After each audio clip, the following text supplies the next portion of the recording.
성도 여러분, 밤사이니 주무셨습니까? 복된 새날 밝았습니다. 함께 찬양 드리며 하나님 예배자로 나가겠습니다. 160장 예전 찬송 150장입니다. 무덤에 머물러. 오늘 우리 예수님 부활에 대해서 배우실 텐데 주님 부활의 찬송을 드리겠습니다. 160장입니다.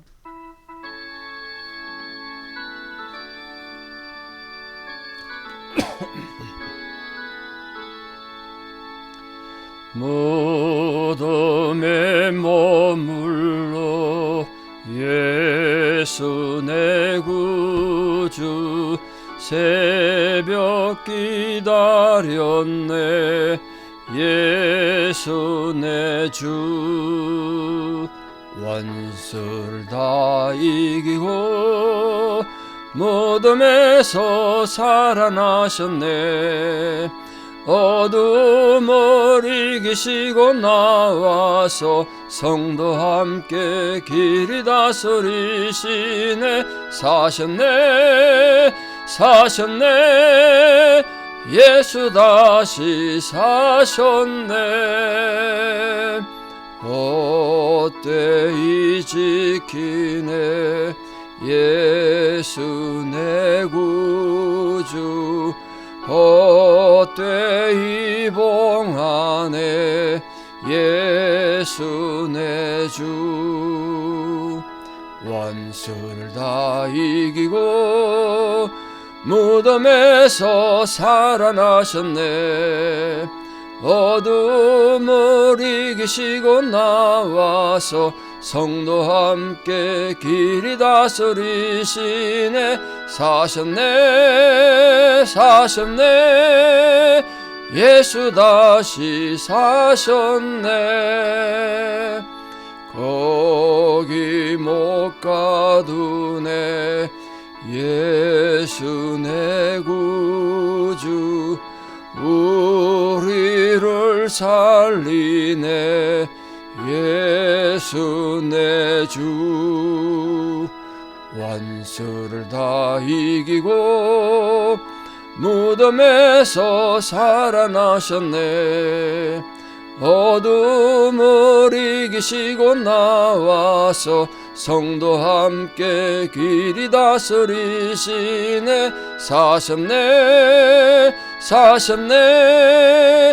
예수 다시 사셨네 아멘. 우리 주기도문으로 우리 신앙을 고백드리겠습니다. 하늘에 계신 우리 아버지의 이름을 거룩하게 하시며 아버지의 나라가 오게 하시며 아버지의 뜻이 하늘에서와 같이 땅에서도 이루어지게 하소서. 오늘 우리에게 일용할 양식을 주시고 우리가 우리에게 잘못한 사람을 용서하여 준 것 같이 우리 죄를 용서하여 주시고 우리를 시험에 빠지지 않게 하시고 악에서 구하소서. 나라와 권능과 영광이 영원히 아버지의 것입니다. 아멘. 2025년 7월 8일 화요일 새벽입니다. 하나님 주신 말씀 누가복음 24장 1절에서 12절 누가복음 24장 1절에서 12절을 봉독에 올리겠습니다. 계명을 따라 안식일에 쉬더라. 안식 후 첫날 새벽에 이 여자들이 그 준비한 향품을 가지고 무덤에 가서 돌이 무덤에서 굴려 옮겨진 것을 보고 들어가니 주 예수의 시체가 보이지 아니하더라. 이로 인하여 근심할 때에 문득 찬란한 옷을 입은 두 사람이 곁에 섰는지라. 여자들이 두려워 얼굴을 땅에 대니 두 사람이 이르되 어찌하여 살아있는 자를 죽은 자 가운데서 찾느냐. 여기 계시지 않고 살아나셨느니라. 갈릴리에 계실 때에 너희에게 어떻게 말씀하셨는지를 기억하라. 이르시기를 인자가 죄인의 손에 넘겨져 십자가에 못 박히고 제3일에 다시 살아나야 하리라 하셨느니라 한데 그들이 예수의 말씀을 기억하고 무덤에서 돌아가 이 모든 것을 11 사도와 다른 모든 이에게 알리니 이 여자들은 막달라 마리아와 요한나와 야고보의 모친 마리아라. 또 그들과 함께한 다른 여자들도 이것을 사도들에게 알리니라. 사도들은 그들의 말이 허탄한 듯이 들려 믿지 아니하나 베드로는 일어나 무덤에 달려가서 구부려 들여다보니 세마포만 보이는지라. 그 된 일을 놀랍게 여기며 집으로 돌아가니라. 아멘. 드디어 누가복음 대장정의 이제 마지막 장인데요. 24장에서는 예수님의 부활을 이렇게 당연히 강조하고 있습니다. 누가뿐만 아니라 이 사복음서에 예수님 전 생애, 예수님 생애에 대해서 다 같이 기록한 건 이 부활 사건밖에 없습니다. 예수님 탄생도 두 군데밖에 없고 뭐 다른 모든 것들도 다 사복음서에 다 기록한 거 없습니다. 뭐 기적을 행하셨던 500여 기적 정도가 사복음서에 다 나오긴 합니다. 그건 예수님 생애에 대한 건 아니니까요. 예수님 전 생애에 대한 건 이 십자가 죽으심과 부활은 다 기록했다. 그만큼 중요하니까 그러겠죠. 그게 기독교의 핵심이니까. 모든 복음서는 예수님께서 부활하셨다는 걸 기록하고 있습니다. 오늘 본문에서도 성경 전체에서 가장 중요한 사건이 무덤이 비어있다 이거거든요. 특히 누가는 헬라인으로서 이 부분을 아주 조리 있게 썼습니다. 또 이 사실을 알리는 오늘 본문에 천사라는 용어도 쓰지 않았는데 이게 대상이 지금 유대인들이니까 천사 이러면 또 다른 생각할까봐 빛나는 옷을 찬란한 옷을 입은 두 사람 이렇게 표현했습니다. 어쨌든 뭐 천사라고 생각되어지는 그 사람들이 무덤 안에서 어찌하여 산자를 죽은 자 가운데 찾느냐 이 질문으로 예수님께서 부활하셨다는 것을 확증하는 그런 가슴 뜨거운 내용을 누가복음에서 다루게 됩니다. 진짜 참된 신앙이라는 것은 예수님께서 다시 사셨다. 여기서 모든 신앙이 시작합니다. 제가 언젠가도 부활절에 설교했던 기억이 나는데요. 태초에 하나님이 천지를 창조하시니라. 그 말씀으로 인류 우주의 역사가 시작됐다면 예수님께서 다시 사셨다. 예수 다시 사셨네. 그걸로 우리 인생이 시작했다고 말씀드렸는데요. 그걸 꼭 기억하십시오. 우리 모든 신앙은 예수님 다시 사셨다. 이 말씀에서 시작됩니다. 누가는 거기에 덧붙여서 예수님께서 그리스도 메시아였음을 확정시키는 내용을 다시 기록하고 있습니다.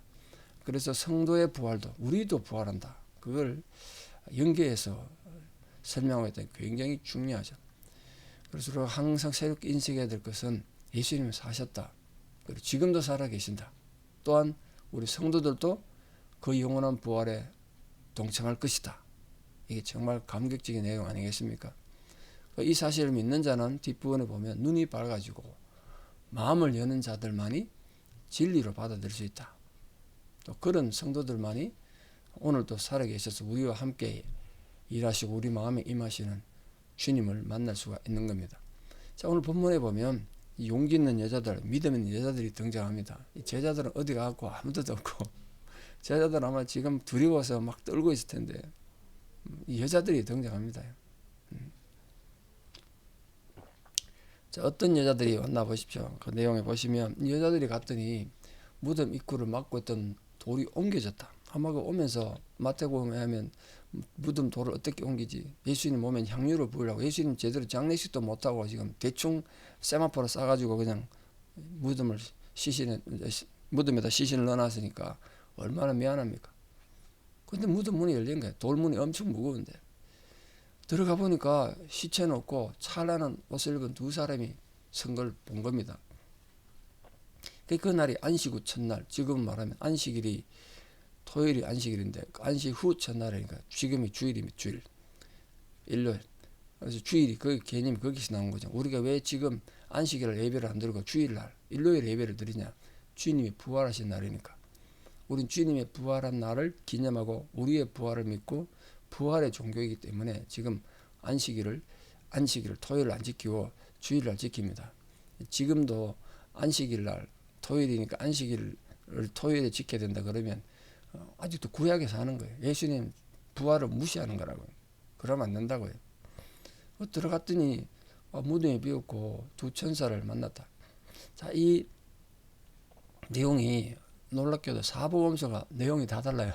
안타깝게도. 똑같이 기술하면 좋겠는데 그 의미가 뭐냐면 사복음서가 성경을 쓸 때 다른 내용을 뺏겨 쓰지 않았다는 거예요.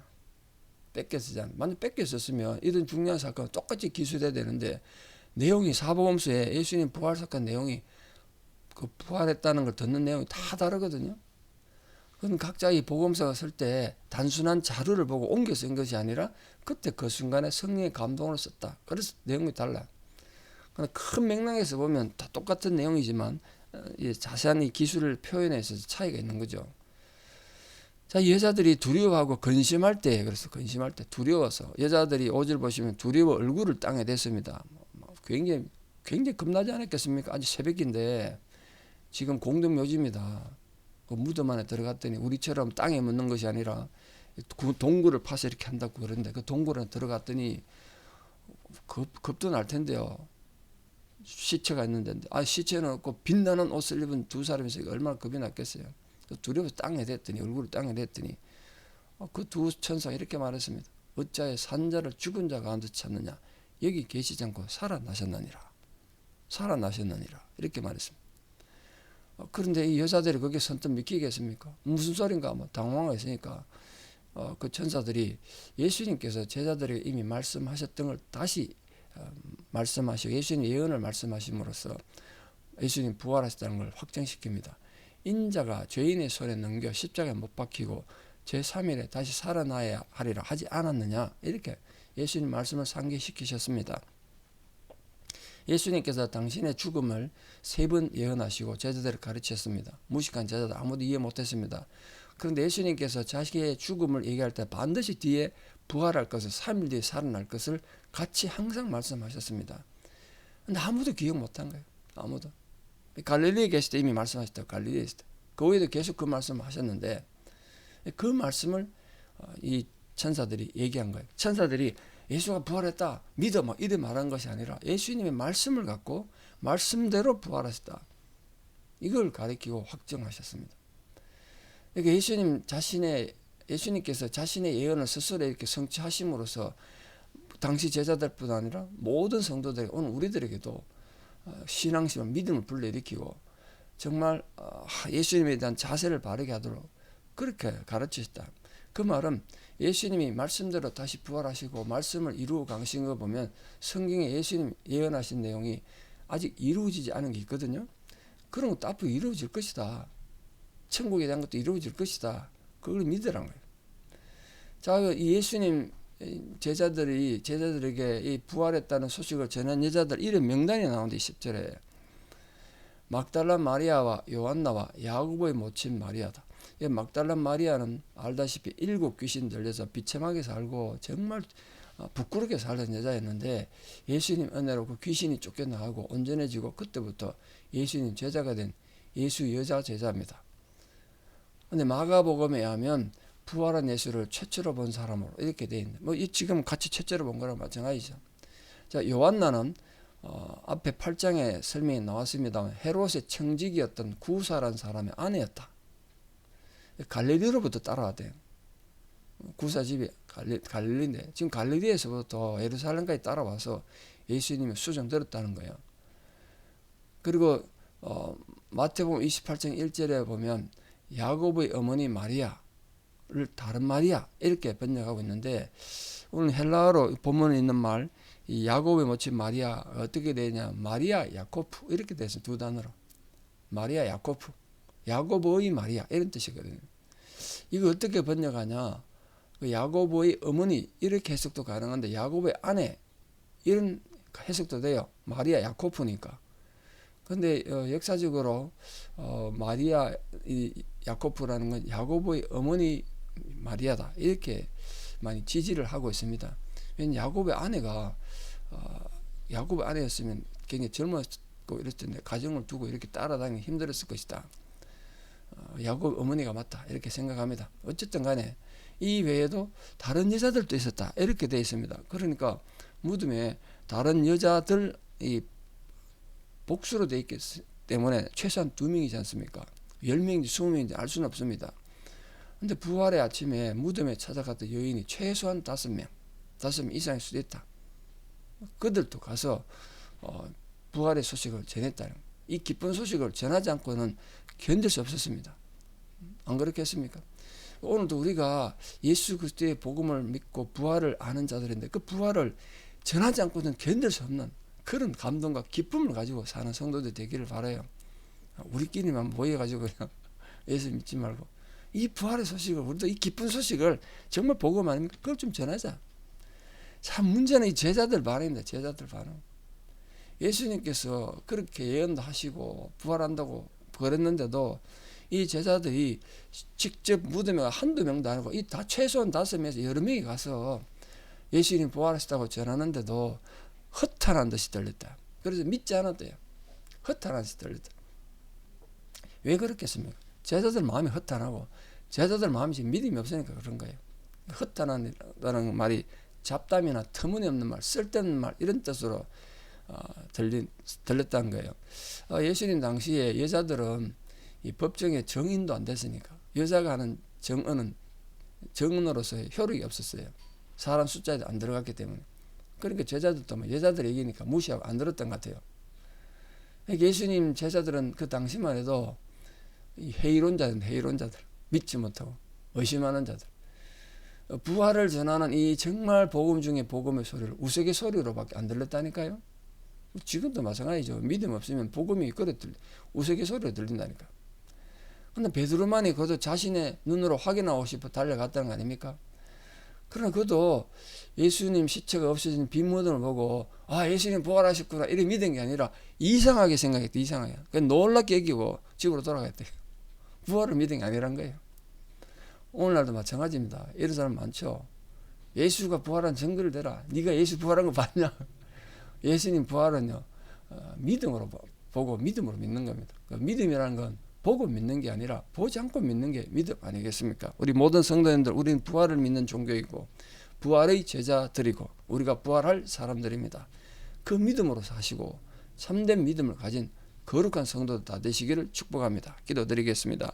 아버지 하나님, 오늘도 부활의 주님의 영광을 통하여 우리가 믿는 주님이 부활하시고 우리 또한 부활한다는 놀라운 사실을 다시금 깨닫습니다.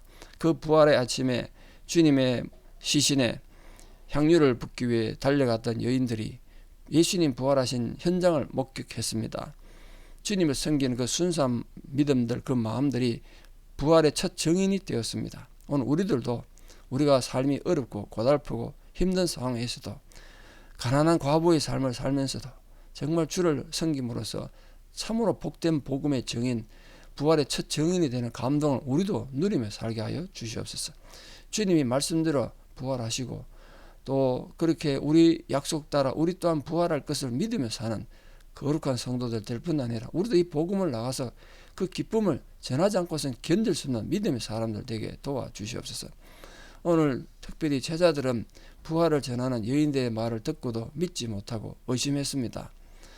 그런 믿음 없는 자로 살지 않게 해주시고 보고 믿는 것이 아니라 보지 않고 믿는 참된 믿음의 소유자들로 우리 모든 성도님들이 살아가고 또 믿음으로 승리하는 감동이 있게 하여 주시옵소서. 이제는 부활하여 우리 모든 죽음의 정복자가 되시고 우리 부활의 근거가 되시고 우리 부활의 약속이 되신 우리 주 예수 그리스도의 은혜와 하나님 아버지의 만극하신 사랑과 성령님의 위로 교통 역사하심이 나도 주님의 부활에 참여하여 언젠가는 부활의 증인이 되고 부활의 승리자 될 것을 믿으며 살아가는 모든 성도님들의 위대한 신앙의 고백 위에 또 우리 모든 자녀들 삶 위에 지금도 주의 도움이 절실히 필요한 병상에 있거나 고난 중에 있는 모든 성도님들 힘겨운 상황 위에 이제부터 영원토록 함께 하시옵기를 간절히 축원합니다. 아멘. 여러분 오늘 하루도 믿음으로 승리하시고 부활의 정령으로 살고 부활의 감격으로 살기를 축복합니다. 감사합니다.